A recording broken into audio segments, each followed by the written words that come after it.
2 ans après avoir lancé à Agen le service civique, Martin Hirsch, l'ancien haut-commissaire aux solidarités actives contre la pauvreté, souhaitait revenir dans la capitale lot-et-garonnaise afin de rencontrer les différents acteurs locaux de ce dispositif.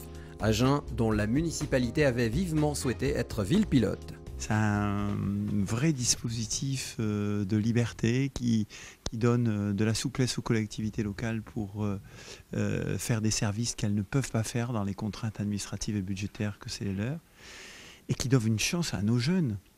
Et si vous réfléchissez bien, il n'y a pas tant d'espace de liberté pour innover en matière d'emploi des jeunes. Donc c'en est un, il fallait le saisir et c'est pourquoi j'ai voulu que la ville d'Agen soit ville pilote. Le service civique, c'est la possibilité donnée aux jeunes de 16 à 25 ans de pouvoir s'engager pour une période de 6 mois à 1 an au service de l'intérêt général, auprès d'une association, auprès d'une collectivité locale. Lors de cette journée, Martin Hirsch, président de l'Agence nationale du service civique, a rencontré l'ensemble des services civiques mis en place par la ville et les associations agenaises. Martin Hirsch a tout d'abord visité l'un des services de la ville d'Agen. À partir de ce moment-là, on a décidé de mettre en place ces ateliers informatiques, de se faire aider, d'en profiter avec le service civique, parce qu'on l'a inscrit dans l'intergénérationnel, c'est-à-dire qu'il y a des personnes âgées parce qu'effectivement c'est un complément, et puis qu'elles n'ont pas l'obligation d'être adhérentes à un club, il suffit qu'elles habitent sur la ville, donc c'était une ouverture. Mais il y a aussi d'autres personnes qui viennent là, soit pour rompre un peu la solitude, soit pour avoir une aide ponctuelle dans une recherche d'activité professionnelle. Et donc voilà, ça permet une mixité des populations qui est très intéressante. Je fais de l'initiation informatique pour les seniors, pour les aider à l'aide à la communication au niveau des proches, pour éviter l'isolement des seniors.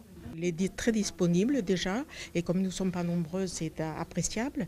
Et puis on apprend beaucoup de choses dans les détails, dans la comptabilité, dans le traitement de texte, dans plein de choses. On fait l'ordinateur et ça m'apporte aussi de pouvoir rester en contact avec le monde social. Deuxième étape pour le président de l'Agence nationale du service civique, l'association Planète Autisme. Ce matin, vous allez rencontrer, c'est ma fille, Salomé, qui a 9 ans, qui est scolarisée, qui est en CP, entre un CP et CE1, plutôt un CP. D'accord. Et voilà, maintenant vous allez pouvoir aller voir Alexia, d'accord. Une jeune femme pleine d'enthousiasme. La première, c'est réaliser des ateliers psychoéducatifs sous la supervision d'une psychologue. La deuxième, c'est créer des outils spécifiques liés à ces ateliers et mettre en place des loisirs pour les enfants de l'association. J'ai postulé ici, j'ai eu rapidement la réponse pour un entretien et on m'a proposé de venir passer une journée d'observation pour voir si j'étais prête à m'engager dans cette mission.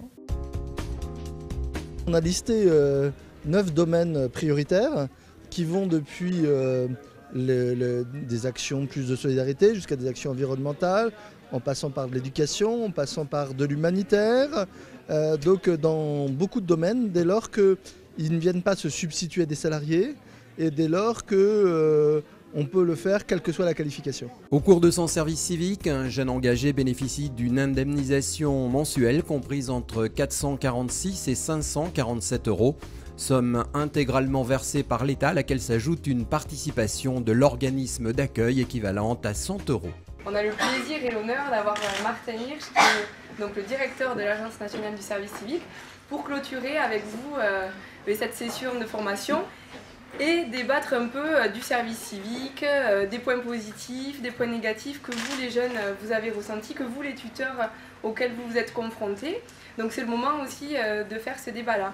Je me réjouis de revenir ici 2 ans après le moment où on assistait dans cette salle à une remise de passeport de l'engagement, je crois, si je me souviens bien. Livrer des compétences. Qui était une invention d'Agen et dont on s'est un peu inspiré pour essayer de faire avancer le service civique. Le bilan, c'est les jeunes qui le font, puisqu'ils sont aujourd'hui à peu près 70 000 à faire acte de candidature pour le service civique, alors que cette année on a 15 000 places, l'année prochaine on aura 25 000.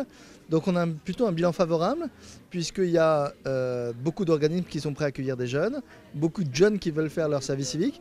En revanche, je ne peux pas vous dire comment ça se passe après, puisque les premiers qui sortent sont sortis cet été. Donc nous, notre espoir, c'est que le service civique aide les jeunes pour l'étape d'après, mais je ne sais pas vous le démontrer. Le service civique a très bien marché sur le bassin agenais, car la ville d'Agen a été site pilote, a vraiment fait la promotion du dispositif auprès des autres collectivités et des associations.